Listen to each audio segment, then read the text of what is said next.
Aconteceu uma coisa chata no episódio de hoje com o clã Zenin, viu? O Naoya com aquela brincadeirinha ali de 24 movimentos por segundo, não deu muito certo não, viu? Tivemos referência a Kill Bill, muito legal o episódio dessa semana de Jujutsu Kaisen, e temos Maki ganhando destaque junto da sua irmã e da família a qual ela pertence, o clã Zenin. O clã Zenin que tanto despreza as mulheres, que tanto inferioriza as mulheres, levou uma surra de uma mulher inclusive que sequer energia amaldiçoada ela tem. Então vamos começar partes por partes, vamos entender aqui um pouco o que rolou nesse episódio 4 do anime de Jujutsu Kaisen. Deixa o like, bora pra cima e vamos aqui porque a Maki chega até a mansão do clã Zenin para reivindicar algumas armas. Afinal de contas, ela tem acesso ao depósito ali do clã Zenin porque o líder do clã Zenin permitiu, e não é o Naoya, é o Megumi, porque foi assinado ali junto do Naobito e do Toji que se o Gojo estivesse fora de ação, o Megumi seria o líder e teria todas as posses ali do clã. E dito e feito, o Gojo está fora de ação, então o Megumi é o líder, então o Megumi permite ou não a Maki de entrar ou não ali no clã Zenin, nas propriedades do clã Zenin. Nós temos ali o Naoya questionando ela, até mesmo a mãe dela questionando ela, e aqui a mãe é importante pontuar algumas coisas, né? Porque no fundo a mãe sempre amou as duas filhas. A questão é que ela precisava ser muito rígida com as duas e precisava tratar elas do jeito que tratou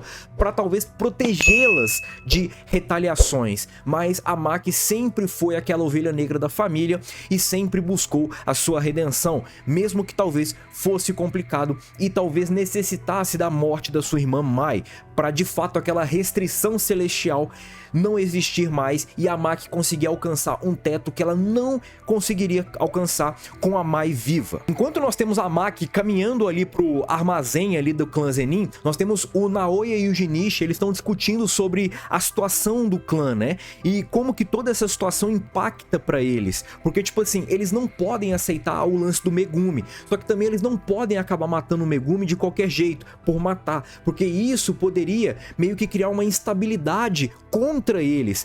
Principalmente com a ausência do Gojo, os poderes ali estão instáveis e isso só resultaria em ainda mais crise. O lance é o seguinte: Mai, Maki e Megumi podem ser sim criminosos no mundo Jujutsu por conta que eles estão tentando liberar o Gojo Satoru, e foi dito que liberar o Gojo Satoru, que foi cúmplice do incidente de Shibuya, está assim meio que nas diretrizes ali como algo criminoso, então eles não podem fazer isso, e é aí que eles vão tentar atuar. Eles vão matar o Megumi, a Mai e a Maki em cima dessa regra aí que foi criada depois que o Gojo acabou meio que participando do incidente de Shibuya, sendo cúmplice ali do incidente de Shibuya, e é em cima disso que eles vão tentar reaver todas as posses da família Zenin e quebrar aquele acordo que o Naobito fez com o Toji no passado. O principal executor desse plano vai ser o Og, o pai da Mai e o pai da Maki, e ele questiona, né? Ele questiona tanto a Maki ali, a Mai também tá ouvindo, porque a Mai tá na sala, e ele questiona o motivo dele não ter sido líder, porque ele deixou claro que nunca ficou atrás do Naobito em relação à força. Ele só não foi o líder por conta justamente das filhas errantes que ele teve, e filhas gêmeas, né, que ali na feitiçaria Jujutsu é visto como algo ruim, afinal de contas são duas pessoas e uma alma apenas, principalmente gêmeas idênticas, e isso acabou queimando um pouco a credibilidade do Og, que é sim muito poderoso, ele se considera sim muito poderoso, e por conta disso ele vai ser o principal executor do plano de matar inclusive as duas filhas, porque para ele as filhas acabaram se tornando um fardo, e um fardo que o incomoda demais, porque era para ele ter sido líder, mas não conseguiu esse cargo, e esse cargo acabou com o Naobito, que na visão dele é mais fraco que ele, e isso para ele é inaceitável, e ele não pode perdoar as filhas nunca, jamais, e por isso ele vai ser o executor desse plano. Pelo menos para as duas filhas ele vai ser o executor desse plano. É até ali interessante o Naoya e o Jinichi conversando, né? E o Jinichi fala: pô, foi o Og que falou esse plano aí, então vamos dar credibilidade para ele, né? Afinal de contas, né? E ele, de fato, ele consegue ali executar o plano, ou pelo menos parte do plano, e nós temos uma interação da Mai usando seus poderes com a Maki. E a Mai fala que depois dessa ilusão ali, que a Maki foi meio que puxada, a Mai iria morrer, e ela explica um pouco do lance da restrição celestial, que a Maki poderia treinar, e ela não sairia do lugar, ela nunca iria atingir um ápice, por conta justamente desse lance das gêmeas idênticas.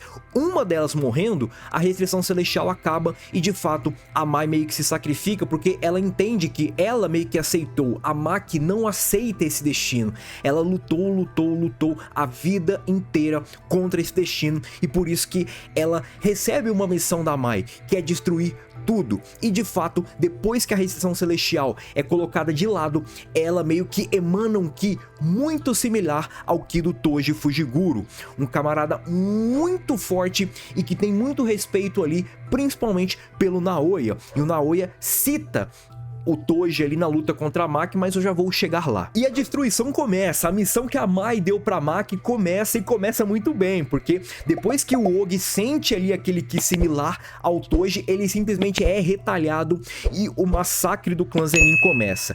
Todos os pelotões do clã Zenin são recrutados e todos são massacrados, inclusive os reis, que são ali os mais fortes, e lutaram juntos, tá? Nós temos 4 reis ali lutando juntos, na verdade 3 lutando, depois aparece o Naoya, eles lutam juntos, e durante essa cena nós temos ali algumas referências ali ao filme Kill Bill, muito legal, o massacre ali da unidade que não tem poder, né, que são obrigados a treinar artes marciais e tudo mais.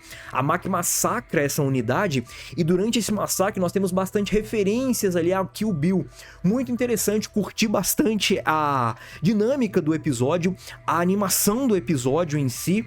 Foi uma animação bem peculiar, o Estúdio Mapa, mas foi uma animação que acabou meio que pegando um pouco essa vibe sombria desse massacre, porque a Maki, ela não tá feliz fazendo aquilo. De fato, ela pode estar talvez aliviada, mas feliz muito longe disso. Mas ela sabia que ela precisava fazer isso, porque senão, mesmo a Mai morrendo, ela morreria em vão. E depois que ela luta com 3 reis, ela simplesmente mostra que a restrição celestial limitava ela demais.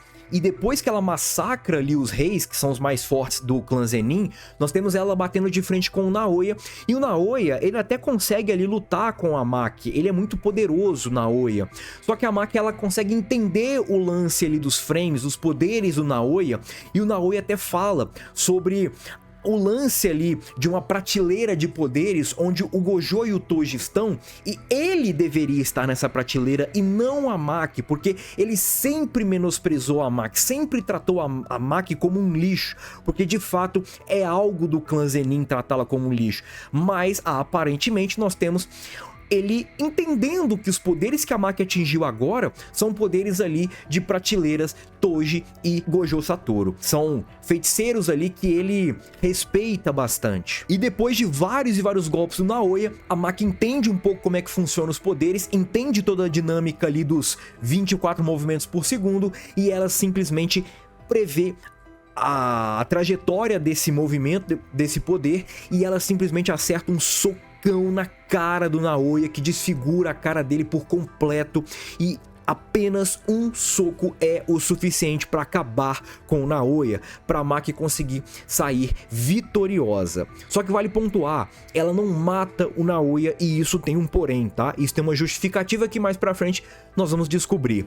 Nós temos agora a Maki indo pra cima da mãe dela, entendendo ali algumas coisas, principalmente perguntando: por que que você pediu pra eu não ir ali? Isso é lá no início do episódio, né? E a mãe dela pede pra ela não ir, pra de fato proteger.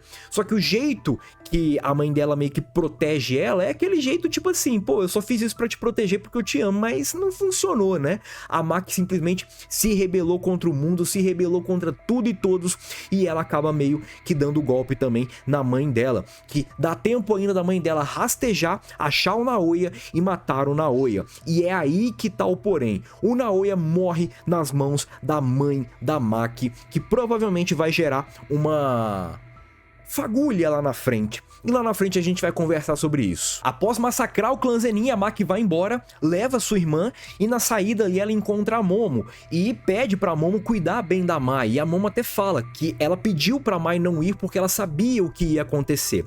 Após isso, nós temos ali o relatório que alguns membros que não estavam presentes no lugar do massacre, ali na sede do clã Zenin, morreram dias após. E provavelmente morreram por conta da Maki, justamente por conta ali de toda a perícia dos corpos ali desses membros que foram encontrados. E o clã Gojo e o clã Kamo pediram a remoção do clã Zenin das 3 grandes famílias e uma decisão ainda está sendo discutida sobre isso, porque de fato isso acaba mexendo com os poderes do mundo Jujutsu, principalmente com a ausência do Gojo e a ascensão ali talvez de um novo líder do clã Zenin, e esse líder tendo relação ali com principalmente uma dessas casas aí, que é a casa Kamo, né?